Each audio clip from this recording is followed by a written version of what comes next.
Rain poured down behind a luxury restaurant. A millionaire woman in an evening gown clutched her stomach. She leaned against her sports car. Her face was pale.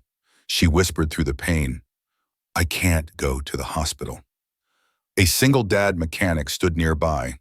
His uniform was covered in oil. He was closing his repair van. He heard her cry out. He ran over. She was doubled over. He spoke calmly. "If we don't go now, you might not have a later." She shook her head. "You don't understand. I can't." He knelt down. He looked into her eyes. "I do." I said the same words. "And I buried someone I love." Her world stopped. His name was Jack Turner. He was 37 years old, a single dad mechanic who ran a small mobile repair business. He fixed cars wherever they broke down. His daughter was Lily. She was 8 years old. She loved drawing cars. She dreamed that one day her dad's van would never break down again. Jack was a widower. His wife died 3 years ago. She waited too long to go to the hospital after stomach pain. By the time Jack carried her through those doors, it was too late. That night left him haunted. He made himself a promise: never let anyone delay emergency care, not ever again. The woman in the parking lot was Camilla Rhodes, 32 years old, a self-made millionaire from real estate. She was famous for being cold, for never showing weakness, for crushing every deal. But nobody knew her secret. When Camilla was 9, her mother went into a hospital. She never came out. Camilla waited in that hallway for hours. She heard the machines beeping. She heard doctors shouting. She smelled the disinfectant. And then a doctor knelt down and said the words that broke her. "I'm sorry, we did everything we could." From that day forward, Camilla swore she would never set foot in a hospital again. Never smell that smell. Never hear those machines. Never wait in those hallways. She would rather dig than face those doors. Tonight, Camilla had just finished a loud fundraising gala. She felt pain in her stomach since the afternoon, but she ignored it. She kept drinking wine. She kept signing contracts. She kept smiling for cameras. By the time she reached the parking lot, the pain became unbearable. Cold sweat dripped down her face. Her vision blurred. Her heart raced. She could barely stand. Her assistant rushed over. "Miss Rhodes, I need to call an ambulance." Camilla pushed her hand away. "No hospitals. I'm fine. I just need a minute." The assistant panicked. She called the driver, but the car was stuck in traffic across town. It would take 20 minutes, maybe 30. Jack had just finished his last repair job. He was parked nearby, packing up his tools, locking the van, ready to go home to Lily. Then he heard voices, arguing, crying. He walked over. He saw a woman in an expensive dress, doubled over, gasping. Her assistant looked terrified. A security guard stood there doing nothing. Jack stepped forward. "Has she eaten tonight? Does she have any medical conditions?" The assistant stammered. "I don't know. I only know her meeting schedule. I don't know her medical history." The security guard stepped between them. He looked Jack up and down. Oil-stained uniform, dirty hands, old work boots. "Stay back, mechanic. We don't need your help." Jack ignored him. He looked at Camilla, really looked. Cold sweat, pale lips, rigid abdomen, shallow breathing. He had seen these signs before. Appendicitis, maybe intestinal blockage, something serious, something that could kill. He spoke firmly. "If she doesn't get checked now, you'll need more than a mechanic. You'll need a priest." The guard moved to push Jack away, but Camilla whispered, "No, no hospital. Please." Jack pulled up his sleeve. He showed a tattoo, a wedding ring, and a long scar underneath. The scar from the night he carried his wife too late. He knelt beside Camilla. He spoke softly, just for her. "My wife said the same words. I can't go. I live every day wishing I had carried her anyway." Camilla's eyes went wide. For the first time, she saw someone who understood her fear. Subscribe if you believe sometimes the right person shows up at the worst moment. Jack stood up. He looked at the assistant, then at the security guard, then back at Camilla. "How long has she been in pain?" The assistant checked her phone. "She left the gala about 10 minutes ago, but I think she was uncomfortable during the speeches. Jack did the math. At least 2 hours, maybe more. We need to move, now. The security guard crossed his arms. Sir, you need to step back. This is not your concern. Jack's jaw tightened. When someone is dying in front of me, it becomes my concern. Camilla tried to speak. Her voice was weak. I'm not dying. I just need rest. I'll be fine in the morning. Jack knelt down again. He looked at her hands. They were shaking. He looked at her forehead, covered in sweat. He gently touched her right side. She flinched hard. That reaction tells me everything. Your appendix or something worse. You need a hospital. Camilla's breathing became faster. Panic was setting in, not from the pain, from the word hospital. She grabbed Jack's arm. Her grip was surprisingly strong. You don't understand. That place took my mother. I was 9. I sat in the waiting room. I heard the machines. I heard them yell code blue. I never saw her again. Her voice cracked. If I go in, I won't come out. Jack recognized that look, that fear. He had seen it in the mirror every day for 3 years. He pulled up his sleeve higher. He showed her the full tattoo, a wedding ring with a date, and below it, the scar. This scar is from the night I broke down the hospital door, trying to get to my wife faster. Security had to pull me back. I was too late. She coded in the hallway. I watched them try to save her. He paused. She said the exact same thing you're saying now. I can't go. I'm fine. Just give me a minute. His voice dropped to a whisper. I gave her a minute, then another, then another. By the time I stopped listening to her fear and started listening to my gut, there were no more minutes left. Camilla stared at him. Tears formed in her eyes. What if the same thing happens to me? Jack looked her dead in the eye. Then at least you tried. At least you fought. My wife never got that chance because I was too afraid to make her go. The assistant stepped forward. Miss Rhodes, please, let us help you. The security guard finally seemed concerned. Should I call the ambulance? Jack shook his head. By the time they get through downtown traffic, we could already be there. My van is right here. The guard looked at the old repair van, covered in tool stickers, paint chipped. Definitely not what a millionaire should ride in. You can't be serious. Jack ignored him. He looked at Camilla. I'm not asking your permission. I'm not asking your staff. I'm asking you. Do you trust me? Camilla's whole body was shaking. From pain, from fear, from something deeper. She thought about her mother. How the last thing she ever said was, I love you in that hospital hallway. How Camilla never got to say it back. How she spent 23 years building walls so high that nobody could see her cruelty. And now this stranger, this mechanic, with oil on his hands and grief in his eyes, was offering her something nobody else could. A second chance, she nodded. Barely, but it was enough. Jack didn't wait for anyone else to approve. He slid one arm under her knees, one arm behind her back. He lifted her up. The security guard stepped forward. Sir, you cannot just take her. Jack turned. His voice was steel. Watch me. You can call the police. You can call her lawyers. You can call whoever you want. But right now, I'm the only one actually saving her life. He carried Camilla toward his van. The assistant ran ahead to open the door. The inside was nothing like Camilla's world.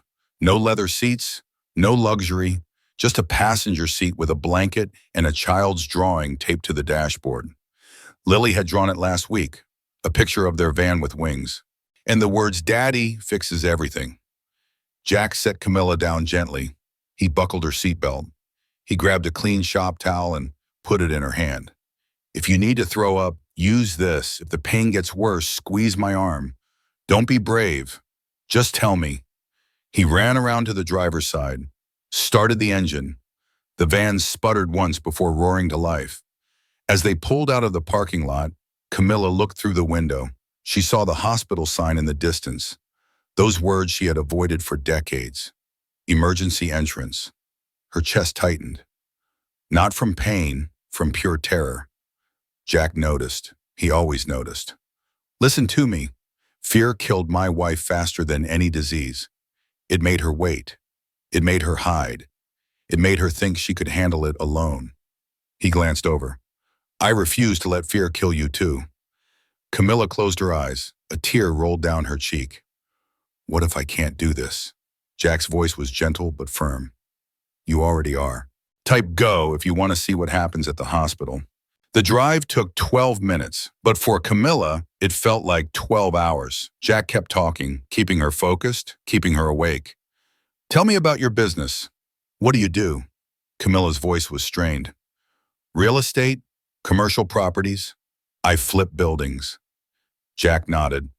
So you take broken things and make them valuable again. We're not so different. Despite the pain, Camilla almost smiled. Except your broken things don't fight back. Jack laughed. You haven't met some of the engines I work on.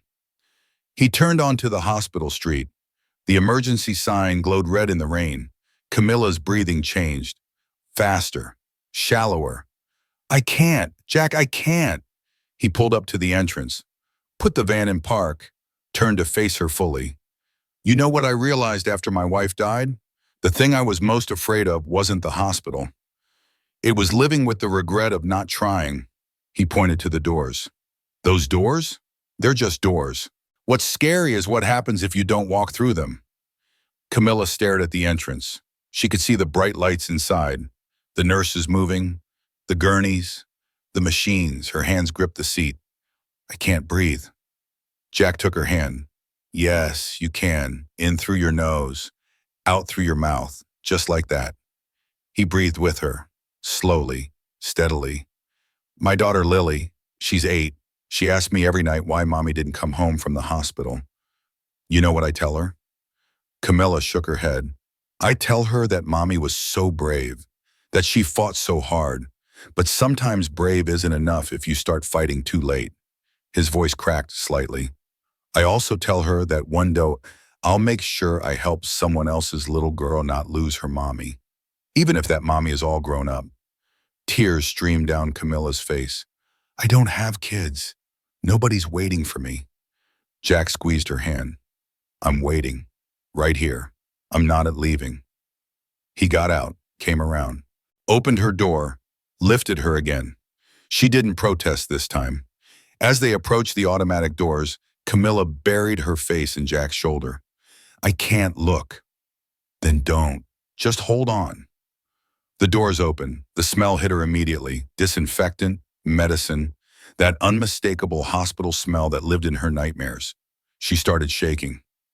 Jack called out, I need help. Severe abdominal pain, 2+ hours, rigid abdomen, possible appendicitis. A nurse rushed over with a wheelchair.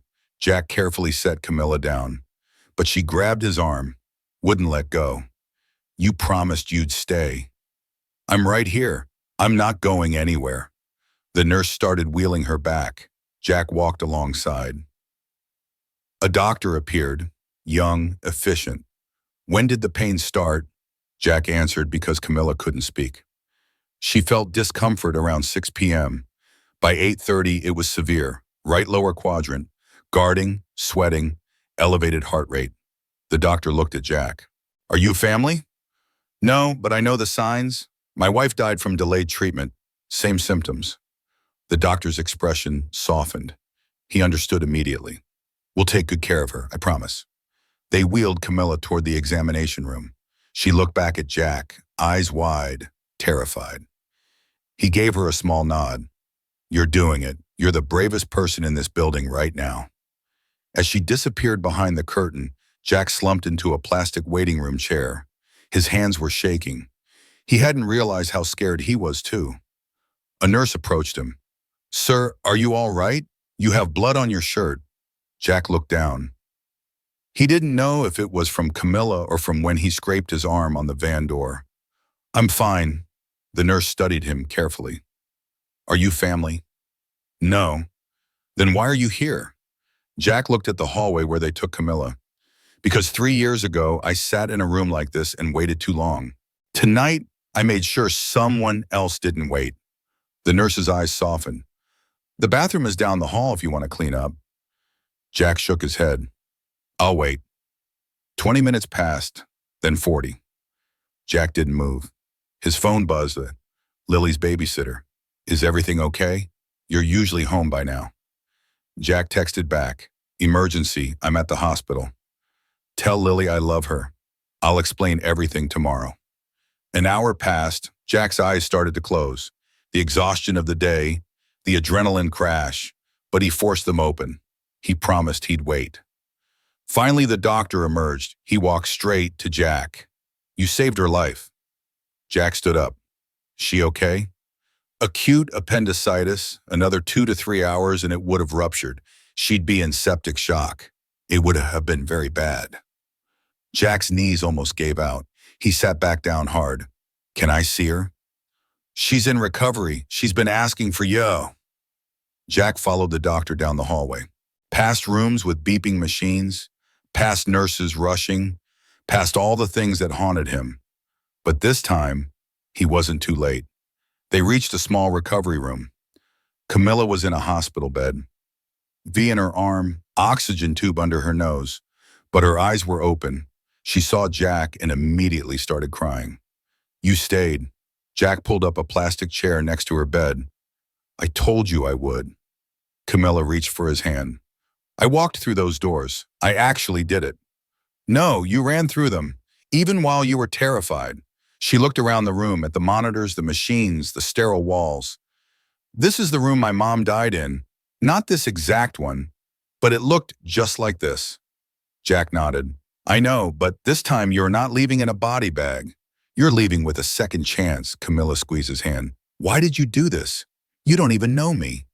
Jack looked at her, really looked at her. Because someone should have done it for my wife. Because I know what it's like to lose someone to fear. Because you deserved a chance to be brave, even when you were terrified. He paused. And because tonight, saving your life helped save a part of mine too. Camilla closed her eyes. Not from pain, from relief, from exhaustion, from the overwhelming feeling of being alive when she thought she wouldn't be. Jack stayed in that plastic chair, watching the monitors, making sure she kept breathing, just like he wished he could have done 3 years ago. Outside the window, the rain finally stopped. 3 days later, Camilla left the hospital. Doctor's orders, rest 2 weeks, no work. 1 week later, she called Jack. Can you visit?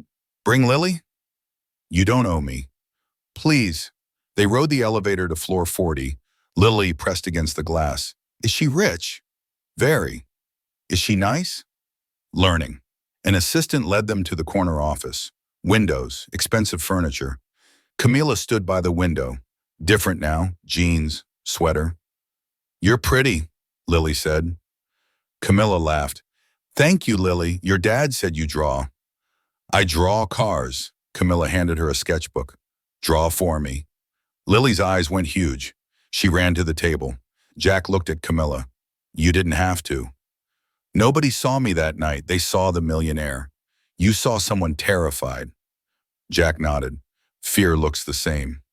Camilla pulled out a bracelet. Old. Faded. My mother's. 23 years. Why I refused hospitals. She set it down. Now it reminds me of the mechanic who chose life over fear. She'd be proud. Tears filled her eyes. I want to help. Partnership. She opened a folder. 17 buildings, 63 vehicles. Jack's eyes widened. Many vehicles. You're my mechanic. Real contract. I can't. You saved my life, and let me honor her through what you love. Your daughter, your business. Jack looked at the contract. His daughter, his wife. Second chances. He extended his hand. Partnership. They shook. Lily looked up. Dad, look. The sketchbook showed Jack's van. New paint, logo, wings, second chance garage. Jack's throat closed. Your daughter named your company. Camilla smiled. Jack knelt. Hugged Lily. First time in 3 years the future meant living. Camilla watched them. 2 people who saved her. The hardest doors lead to second chances. When start? Jack asked. Tomorrow. I'm ready. Can I design more? Lily asked. As many as you want. Camilla walked them to the elevator. Thank you for not listening when I said I can't. Thank you for trusting a stranger to doors closed. Descending, Lily held his hand. Did you save her? We saved each other. Lily smiled, looked at her drawing. Can we have a mascot? What kind? A phoenix. They rise from ashes. You helped her rise. Jack stared at his dawn. Kids see what adults miss. Perfect. Ground floor. They walked into sunlight. Jack carried the sketchbook. More than a logo. Proof broken things fix. Scared people become brave. Mechanics that save millionaires. Second chances exist. Jack looked up. 40th floor. Camilla watched. She waved. He waved back. Two people almost died from fear. Now living because someone refused to let them. The sketchbook felt light, but the weight of what it represented, heavy, real, beautiful. Lily skipped ahead. Dad, when the garage opens, can I help? You already did. They reached the parking lot. Jack's old van waited, soon with that logo, those wings. He opened the door. Lily climbed in, buckled. Jack sat, started the engine. It sputtered, then roared, just like his life.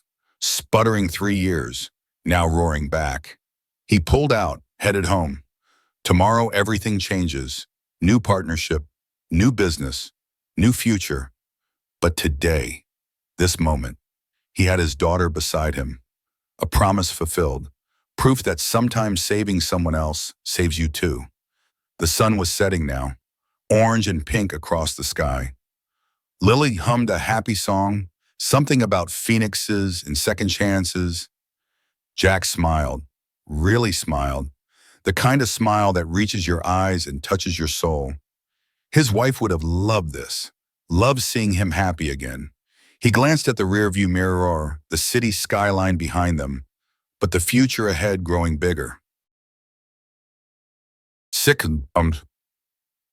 6 months later, Second Chance Garage was real. New location, professional equipment, 3 employees, and Lily's logo painted proudly on the side. A wheel with small wings, a wrench, and the words Second Chance Garage underneath. Camilla was Jack's biggest client, but more than that, she became someone he could call at 2 a.m. when Lily had nightmares. Someone who showed up to Lily's school art show. Someone who understood what it meant to lose someone and find yourself again. One afternoon, Camilla called Jack.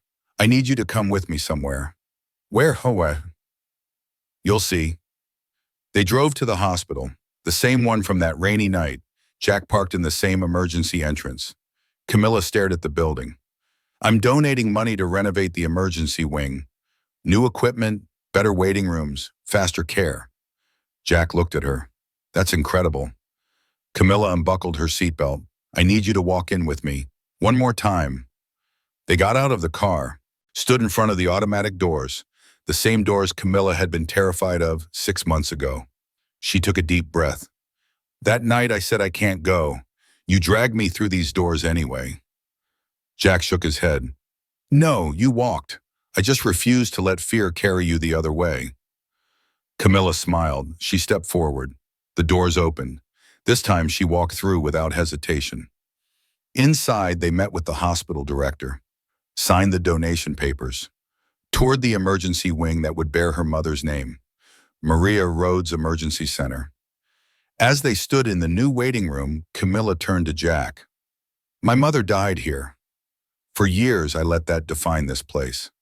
Let it define my fear. She looked around. But you almost died because fear kept you from acting fast enough for your wife. And I almost died because fear kept me from these doors. Jack nodded. Fear is funny like that. It thinks it's protecting us. But really, it's just stealing our chances.